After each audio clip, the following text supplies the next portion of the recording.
his session on teaching confidence, focus, and composure. So thank you, Shawn, and I'll pass the floor to him. Okay, thank you. Welcome, everybody. Can you hear me okay back there? Yep.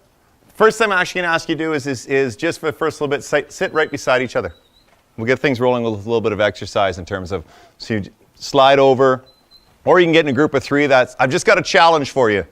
In the spirit of communication, we're always working on the communication with our athletes, and what my goal here is really, this isn't going to be heavy theory based.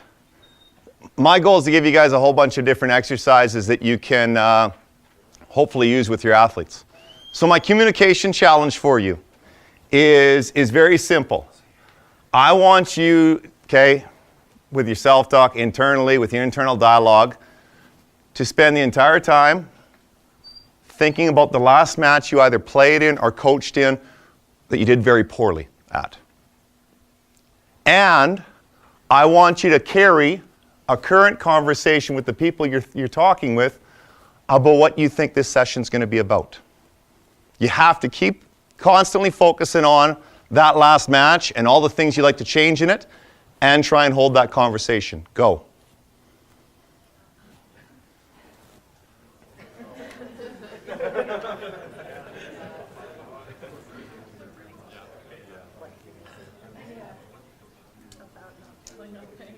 Keep focusing on that match, replaying points in that match.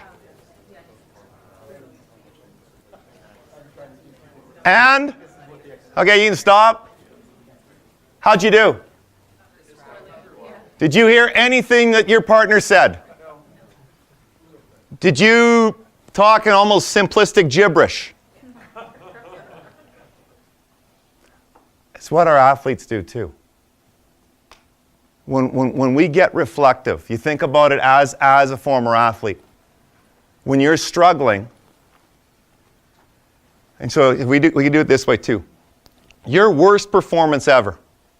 If you just take a moment and recall it, how's your self-talk? Frequent, biting. It's like getting beat up in a boxing match because it's just coming in flurries. And if we're going to be frank, there's some really interesting combinations of four-letter words going on. Right? Best performance ever. Take a moment. What's your thought like?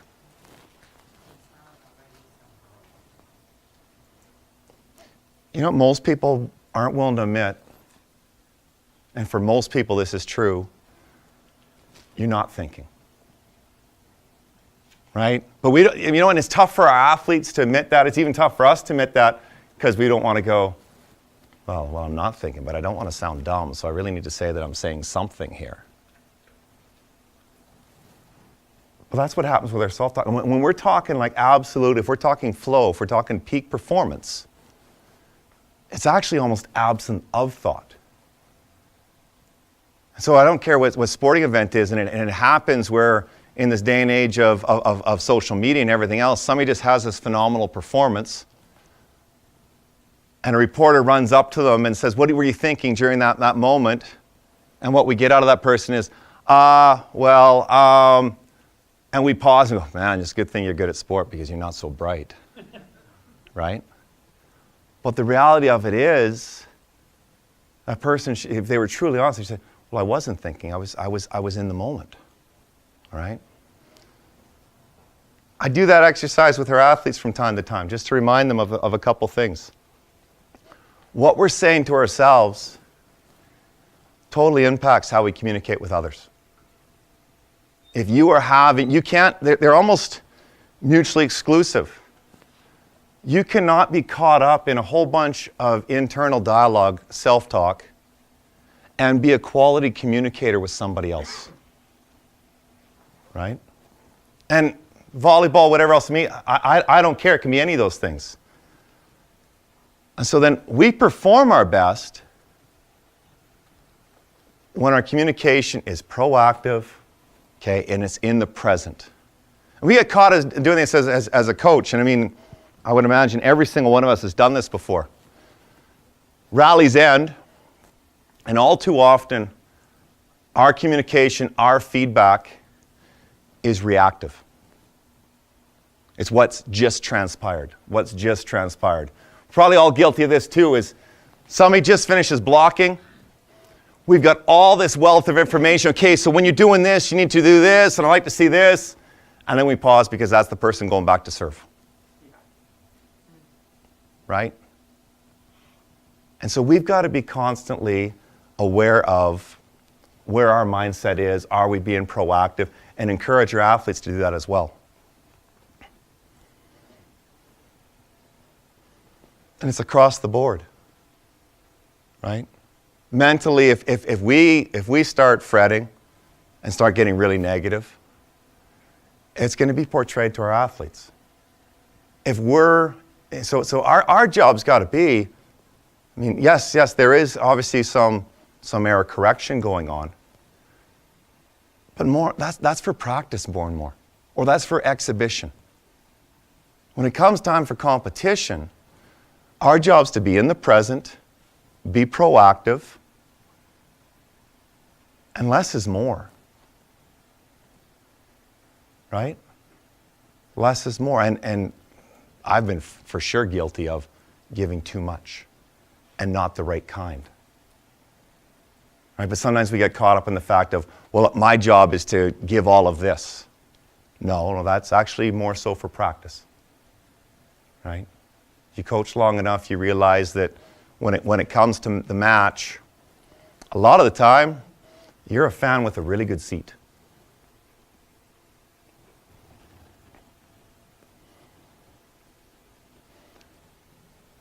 So Volleyball Alberta asked to do this on the whole idea of confidence and focus. And rather than talking about global things, I'd rather talk about like some specific things, right? And how we talk with each other and how we talk with ourselves, to me, is that specific thing, right? We're going to get into routines in a moment. Because that idea, if we're just in the present with proactive communication, that's one of the best ways to eliminate momentum shifts and runs of points. Okay? We set the stage for it. We've got to be that filter. What's too much? What's not enough? And how proactive are you being with your talk? So, I use this in my sports psych class. We have all these different forms of negative self-talk. And by the way, if you want the PowerPoint, I've already given it to VA. So by all means, you can have it. We do a lot of this, right? And there's a couple different ways to correct this. What I'll also have a talk with my guys about is, okay, so let's be honest. What actually were you saying to yourself in that moment? Sometimes it's, don't serve me. Well, I can't pass. Like if we're truly being honest. And the way our mind works, or going back to serve, and you ask your athletes, what are you saying to yourself? And they're saying, don't miss. I think we've probably all said this before as an athlete going back to serve, and your focal point is don't miss. Well, actually, how your mind works, how most minds work, they don't hear the negative. And the last thing said is actually what's emphasized. So don't miss becomes miss. But if we're talking about, even if we say, hey, we need you to make this. Of course. I mean, that's a Captain Obvious moment. Right? Instead, what we need to do is be more simplistic with it. Hey, good toss, solid contact. Because 9 times out of 10, an athlete gets a good toss, solid contact, they're making that serve. And we simplify it that way. As soon as we get in any kind of evaluative state, and we've all been here before, and if I was to be frank, I definitely add personally to myself a few 4-letter words in that statement. There's no solution here.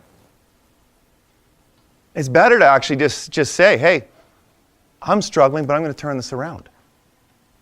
Because there is a solution there, and we've got to be able to admit it as a coaches, right? In terms of getting frustrated, just go, hey, it's not where it needs to be right now, guys. But let's grind and turn it around, right? from a grade standpoint, what I tell our guys, listen, let's call it what it is. We're giving a C performance right now. Everybody willing to grind and turn this into a B, or maybe a B plus, and just give them that idea of, all right, let's be honest, where we're at.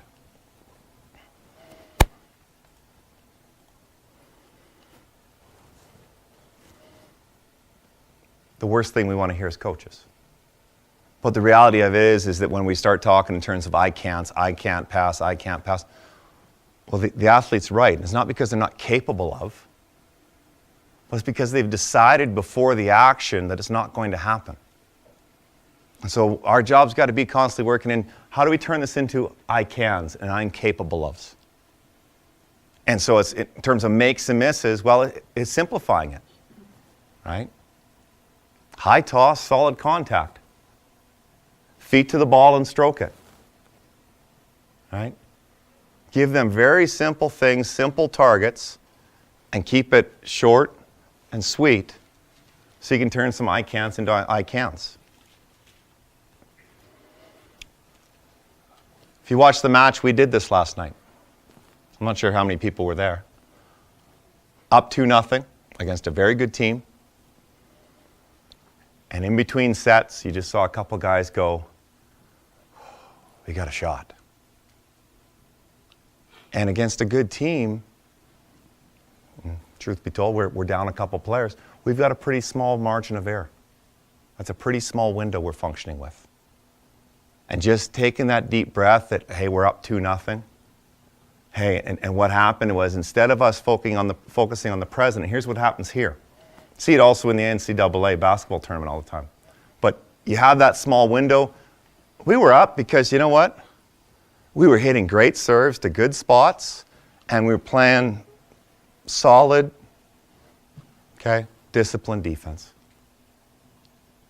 And then what the other thing that we did very well is to begin with, we were limiting our errors.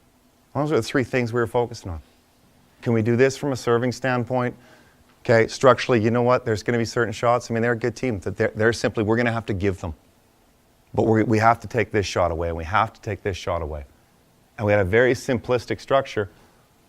And then in the third and fourth set, it became and then here's the challenge with it. When you switch to this, I've got a shot to win, or we might win, it's actually probably one of the most dangerous moments in sport. Because you shift from being present focused to what's going to happen in the future. And when you make that transition right there, you can't impact the future. You can only impact the present. But when your mind shifts then, you stop doing things in the moment. And what you actually do when you do that shift to the future, you actually invite anxiety. Right? Because now, instead of actually just doing your job and hitting the shot you're supposed to hit, we had guys trying to get kills and trying to get blocks and trying to get results. And to me, that was the biggest difference in the match. Our minds our minds shifted, and we couldn't bring them back enough to do it. And truth be told, I mean, it's not all on us. Playing a very good team. At the same time, what that allowed U of A to do, they made great adjustments, gave them a moment to breathe, gain confidence, and that was the difference in the match. This moment right here. Okay? This is the other one we battle. Right? Because we start also focusing on the negative result that's coming. And it's got, and the real thing, I'm going to talk about it in a couple slides, is how we use routines to avoid both of these. And just stay in the moment. Because ultimately, you can't impact the result. Our game is just like football. One play. We have one play, and there's a stoppage, there's a reset, and we have one play. And the only thing you can ever impact is that one play. Not the past play that just happened, but the one play that's about to happen. Here's the other one I always challenge our guys on.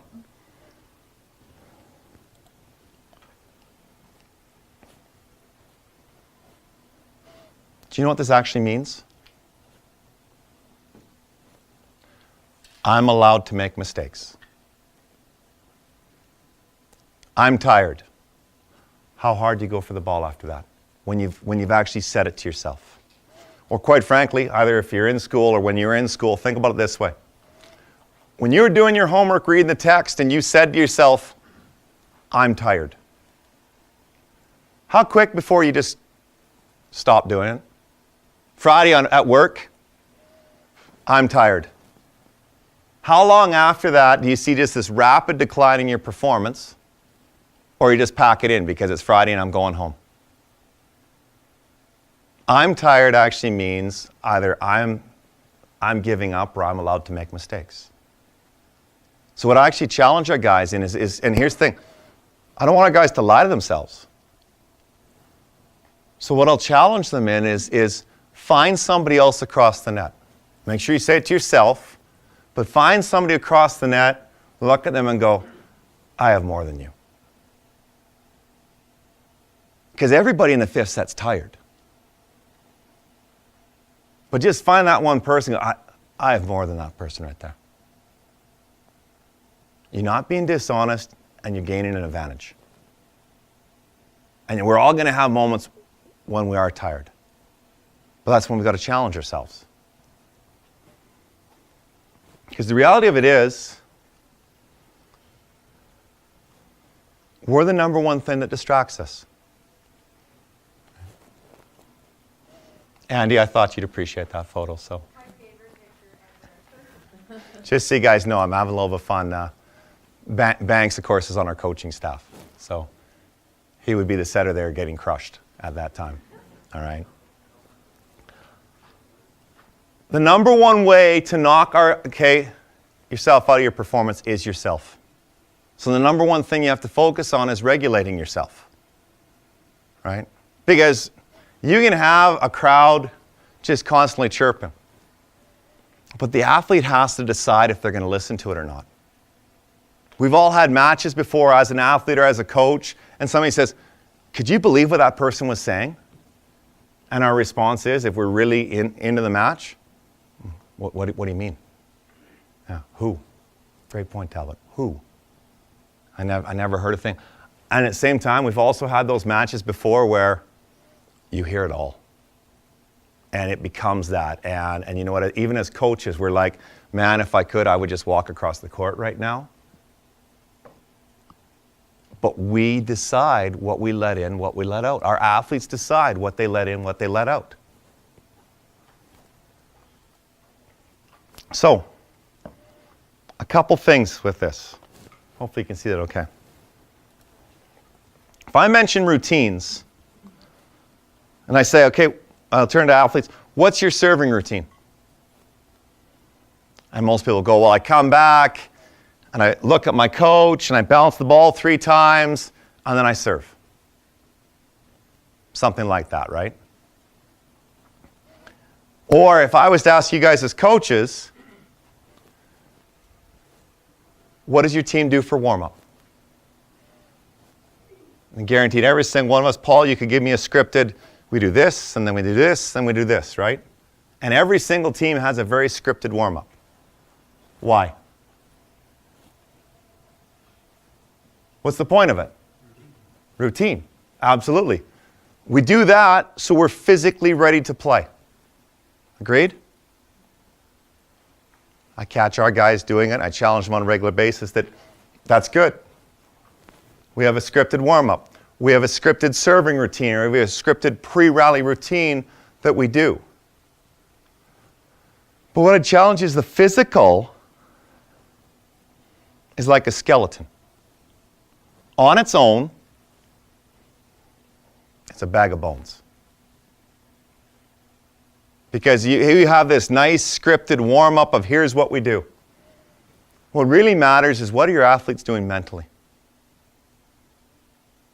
So I challenge our guys in warm-up, if we're doing a dynamic stretch, as you're doing that dynamic stretch, associate doing imagery where you do 3 blocks with it.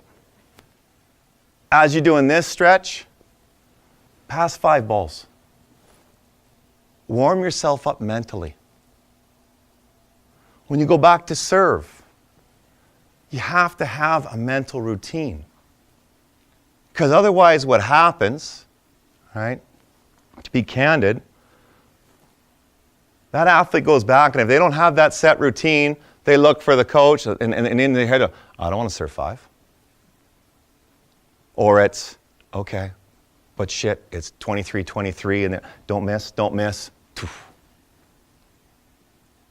So we establish a simple routine in all those cases. It does 2 things. 1, it gets you mentally prepared.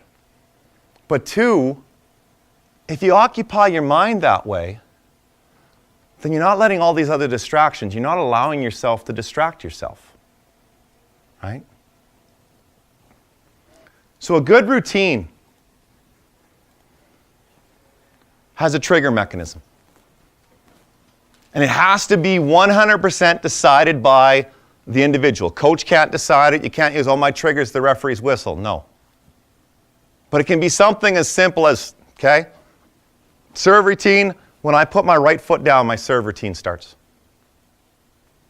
Or if I take a deep breath, and to me there's only one type of breathing when we associate with routines. You've probably heard it before, but you can call it like a belly breath, whatever you might. Excuse me, got a bit of a cold. In through your nose, out through your mouth. And humor me for a sec, but do a couple of these. And what I want you to do as well, you go in through your nose, out through your mouth. It's a belly breath. So your chest actually shouldn't be what goes out. It should be your belly because you're pushing your diaphragm down. All right, it's a deeper breath. And I want you to elongate the exhale. So it's in through your nose, and then out through your mouth, elongating it. And I want you to just, again, humor me right now, take 2 or 3 of those, and as you do it, close your eyes, focus on neck, shoulders, back.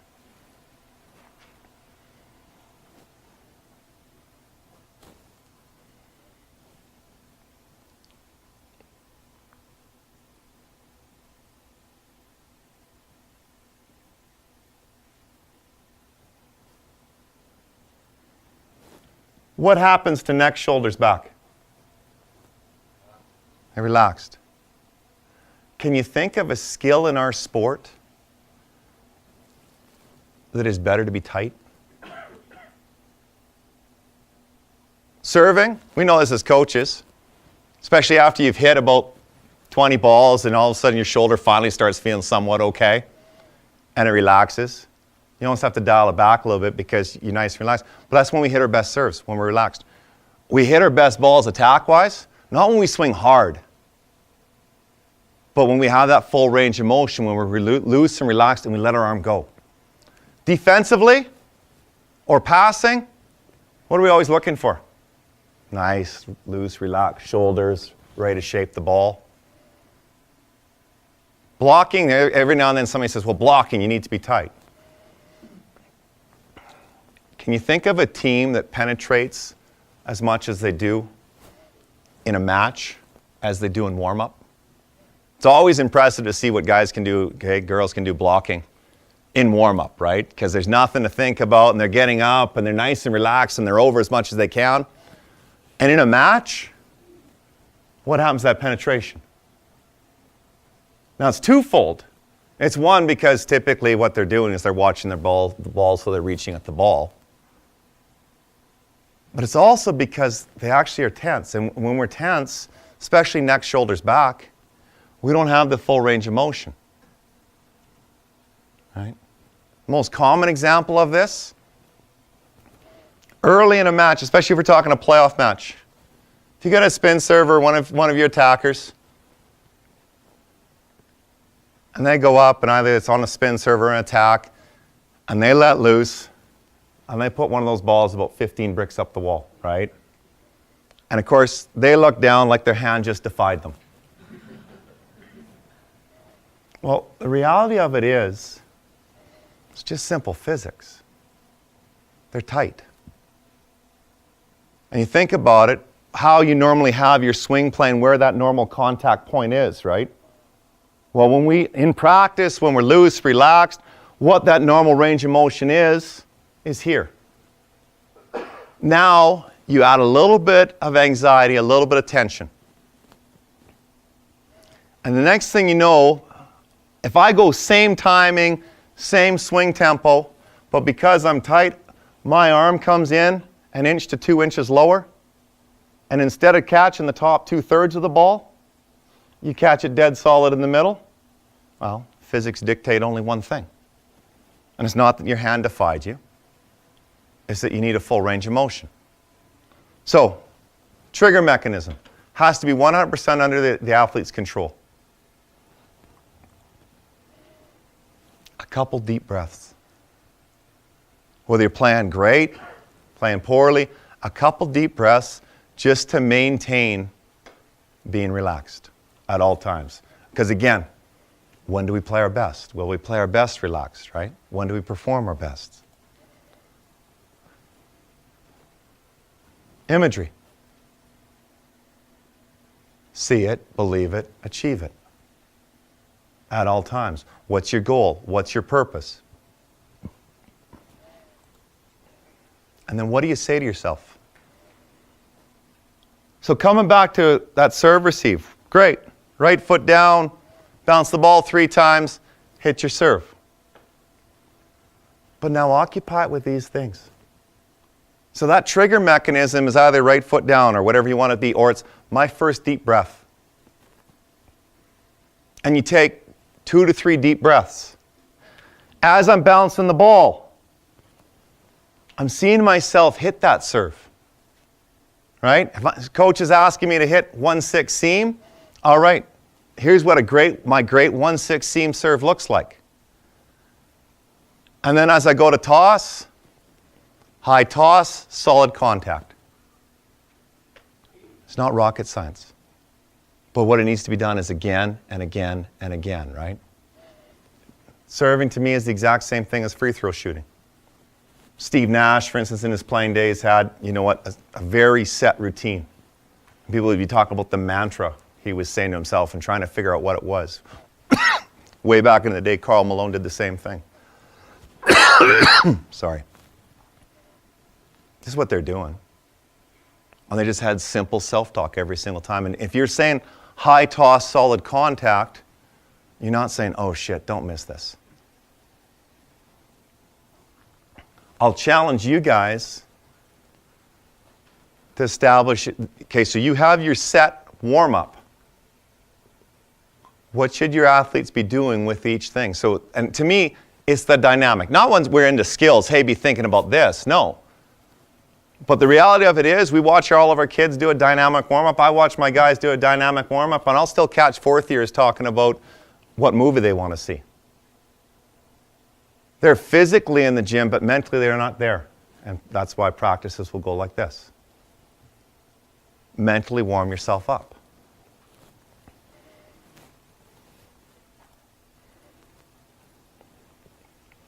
Okay? Just going to make sure we're on time here.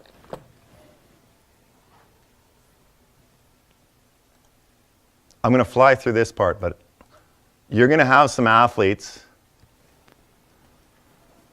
or you might, believe in superstitions. It's detrimental to performance. Put it in simple terms, I'll give you 2 examples. Patrick Waugh used to believe, or believed, that he needed to skate through center, start of each period, to be a good goalie. That's, of course, why Patrick Waugh is in the Hall of Fame, right?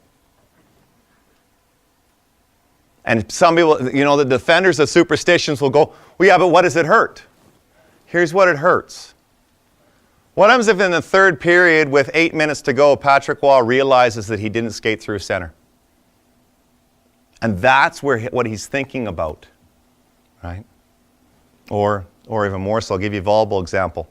Way back in the day, almost 2 decades ago, I was coaching club volleyball, U18 club volleyball. I was coaching NEVC, and to really, really date myself, Brock Daviduck was on the club team, okay, who we're coaching against tonight, right?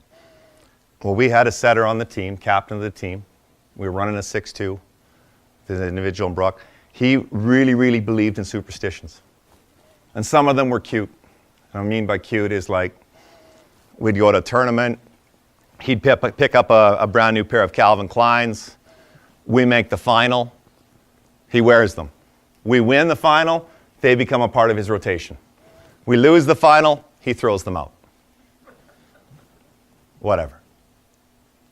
He also insisted on wearing the exact same shirt underneath his jersey for every year he played club. And I had the privilege of coaching him from grade 9 to grade 12. Think about what that shirt looked like at U18.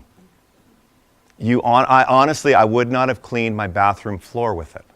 You couldn't tell where the head went, where the arms went. It literally was just strings and rags and everything else like that. But he firmly believed that he needed to wear that shirt. National semifinal. This is actually back when club was, the semifinal and the final were best of fives. He comes to me, white as a ghost, an hour before the semifinal. I left my shirt at the hotel. We're in Toronto. And I look, and of course in my head, I'm like, you left your soother at the hotel. And as a coach at that point, I'm sitting back going, life lesson? Or I sent an assistant coach back to get a rag to calm him down. I mean, and I guess it was the right decision long term because we actually went on and won the national championship. But that's the impact. That superstition. What bearing does that have on his performance? Nothing. Other than he has this falsehood, this irrational belief built up that his performance is somehow attached to a rag.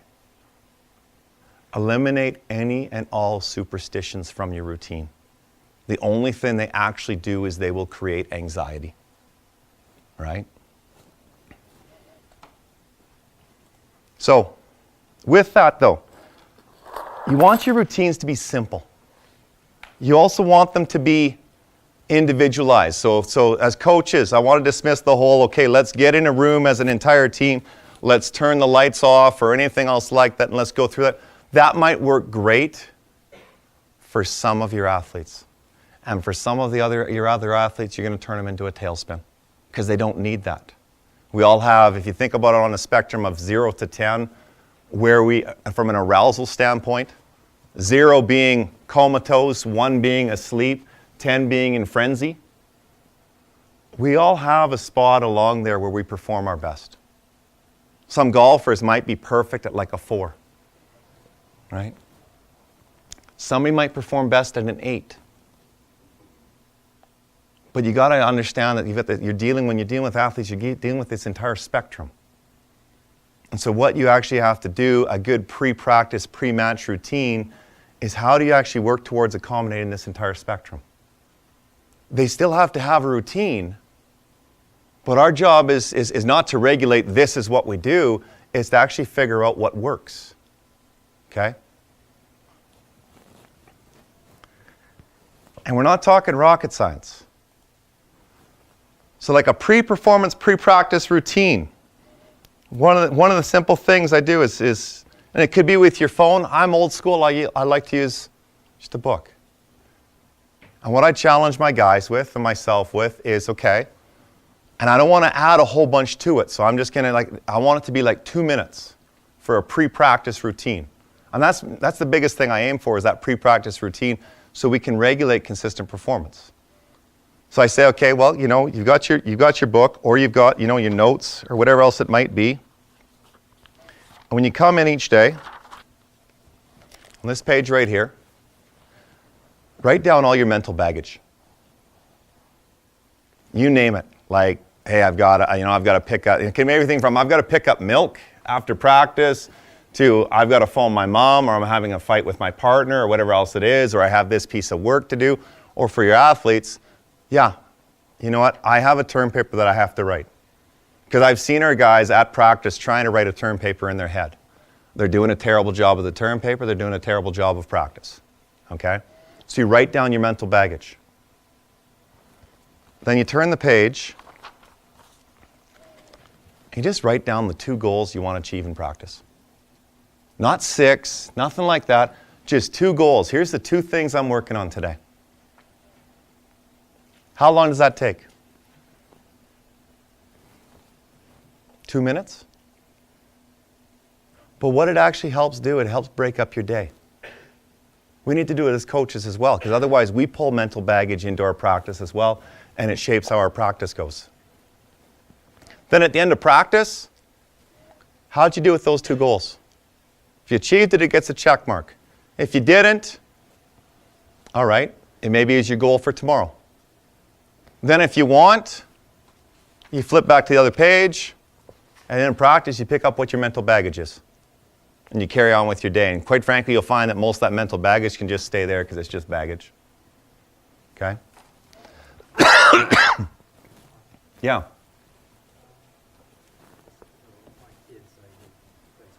Yep. No, for sure. I asked the same thing. Did you make some goals for today's practice? And they'll say, well, we didn't work on that today. Would it be beneficial, especially as you're coaching young teams, to maybe prep those athletes a little bit on what they're going to do? Yep. So that they can build a goal and maybe a little more. Perfect world, yeah. I mean, perfect world, it depends on how young they are, right? Because I'm not challenging everybody. I mean, my kids are 5 and 7, and heaven forbid I'm not giving them a cell phone or anything else like that for a while, right? But with the guys on the team, we're all in a group chat, and typically what I'll do is 2 hours before practice, and it's not rocket science. I mean, I'm old school. I like paper to pen. So I'll plan out practice, and I'll just simply take a picture of the practice plan, and I'll send it out to the team 2 hours before practice. I follow it up, we'll write it up on a whiteboard, but I just simply write out practice. We're all planning it anyways. If you want more consistent practices, WhatsApp, for instance, is free, or whatever else it is, and some people use Team Snap or whatever else it is. You take a picture of it, send it out, right? Helps with that. Or the other thing you do, because sometimes it is that way, right? So then you challenge your son or your athletes. So set your 1 or 2 goals. Or if it's that case, only set 1 goal. But then once you know what that practice is, you've got to set a goal on the fly. And we've just got to have the flexibility to do it. And there's nothing the matter with that, where you set a goal on the fly, because we're going to have to make adjustments in sport anyways, right? And so it actually is that challenge of, okay, so game plan changed. Really what a game plan is just a series of goals, right? Here's what we're trying to achieve. So we've got to be flexible enough on the fly to go, all right, what was your goal that you made in the middle of practice to work on? Just to try. The last one is, and here's to me the most important part. What are we doing in match? All right? I call it the 3 R's. Again, what we're doing is we're playing 1 point. We don't play a game to 25. We play 1 point 25 times. Right? So if we're focused on whatever else, yes, I mean, setters and everything else, we have to have that idea of what has happened in the past, attackers, how are they defending me? That's all part of sport. But we're playing 1 point 25 times. So the 3 R's. First one's simple, react. Rally ends, positive or negative, react. It's perfectly okay, it's human nature to release emotion. Fist pump, right? The odd time frustration, whatever it might be. There's nothing the matter with that. In fact, it's especially for anybody that's extroverted, to say, hey, you need to bottle all that up. Well, that's not what that person normally is doing. Yes? 2 to 3 seconds. Because you think about it this way, right? And that's 2 to 4 seconds. Because even we're talking 4 seconds. 1, 2, 3, 4. If you're still reacting after 4 seconds, we actually have an engagement issue. Or if you're still celebrating after 4 seconds, it better be match. Right? If you're doing your Brazilian Mardi Gras on there, that block is never that special. Okay? But we have to let them react. As coaches, we got to be able to react too. But with that, here's where you have to have a trigger. When does it end? And your trigger decides when your react ends. Now you can attach a trigger. So what I encourage our guys to do, and again, it's still their choice. Your trigger should be when you take that conscious deep breath. That first deep breath, right? Of just, hey, when you physically go, all right, and I'm going to aim for 1 to 2, and I'd probably encourage 2 deep breaths. Or it could be, some people prefer just slapping their side or wiping their shoe or whatever else it is. But it has to be a conscious trigger. And so the second R is relax. We perform our best when we relax.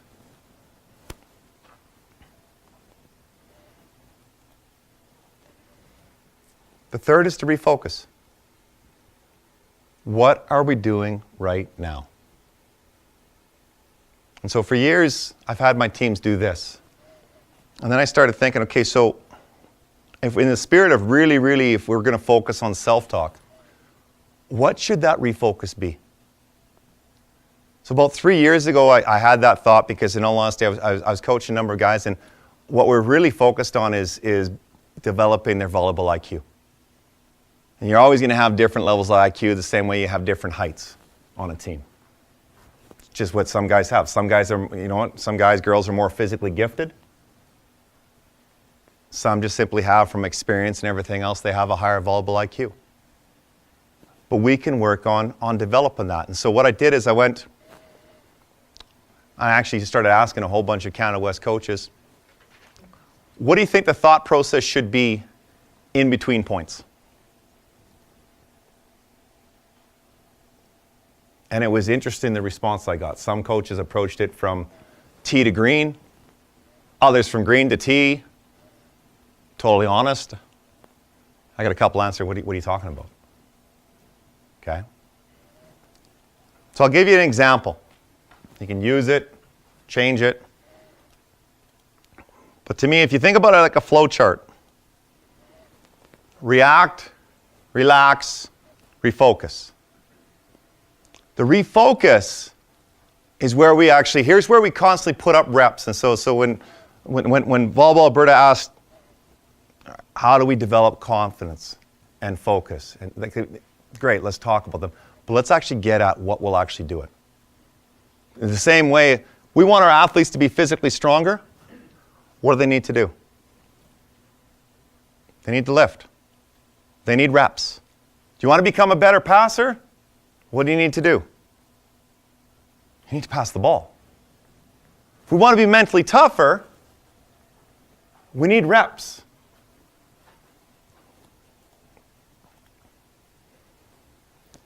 So the whole idea being is, you know what? At all times, at that refocus point, like you react, that can be that moment where you reflect. When you're relaxing, that's your transition. When you're refocusing, that comes right back to what we said at the start. Present, proactive communication. Same thing with your internal dialogue. You have to actually just be simply solving a puzzle. And at all times, it has to have an impact and a purpose. And it really comes down to this. If you think about it like a flow chart, we're either on receive or we're serving and defending, right? So we got one of two things. So it's really simple of, are we receiving? All right, if we're receiving, then it's, okay. Who's serving at us? First question. How are we playing it? What matchups do we have? And what are we running? And the reality of it is, who's in charge of step 3 and 4? Your setter. But if we boil it down to just that simple basics of we're on receive, can answer these 4 questions. And how we actually taught this was we brought in shot clocks. And some of our guys, quite frankly, hated it. A couple of our really high volleyball IQ guys, our current captain, setter, Tanner, okay? Very, very intelligent, very high IQ. He was looking at me going, what are we doing? Because he just does this like most of us breathe. At the same time, I had 4 or 5 guys that went, whoa. Because we had a big whiteboard, and we started with just a 15-second shot clock, which you're never really going to get in a match, but you had to go through and answer each one of these questions. And so they'd be huddling up, and the first thing that happened is all of a sudden everybody's talking. Well, no, it's just like anything else. I mean, our huddles are the same thing as a huddle in football. Team huddles up in football, who's the one talking?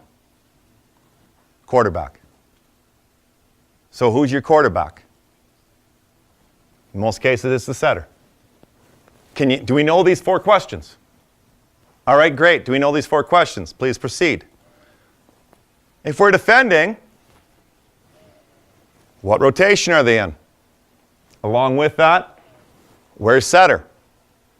Okay? Who's their primary attacker? How are we defending it? And who are we serving? And quite frankly, who are we screening?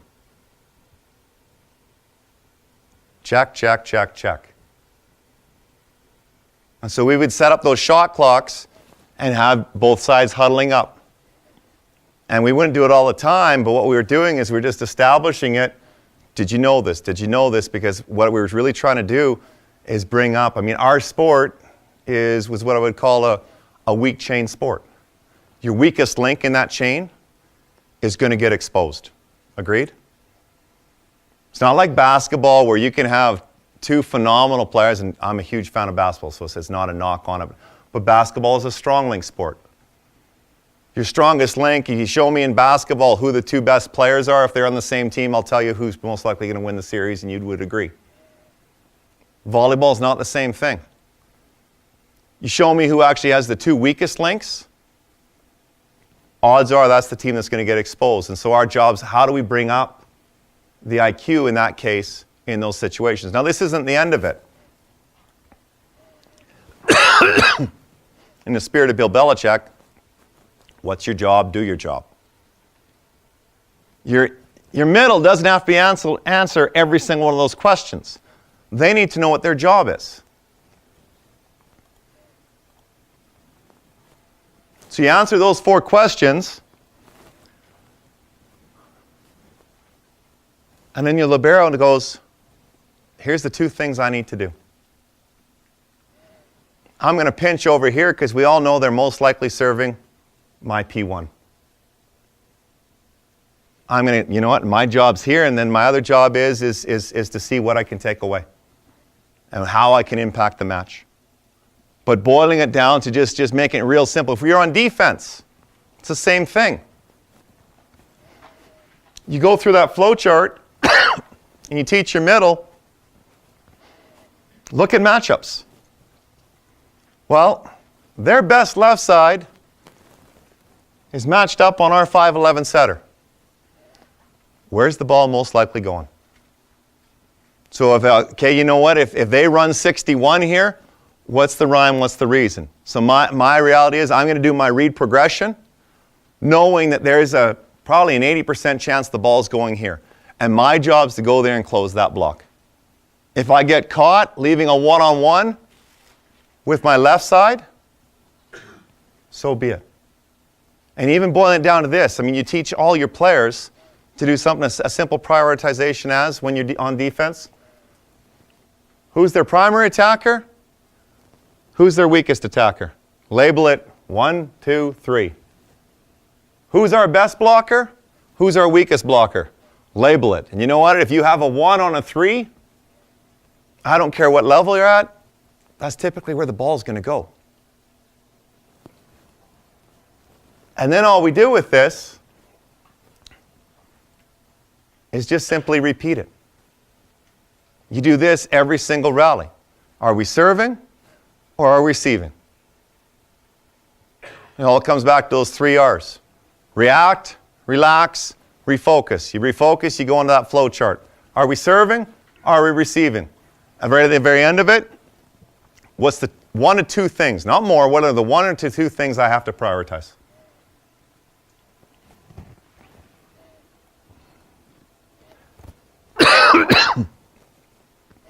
That's how you get reps. So when we talk about mental toughness, it's something we all want. But I'm going to challenge you that mental toughness is just like working out, just like if you want to be in good shape, you have to do it on a regular basis. You want a mentally tough team? They need to do this every single rally.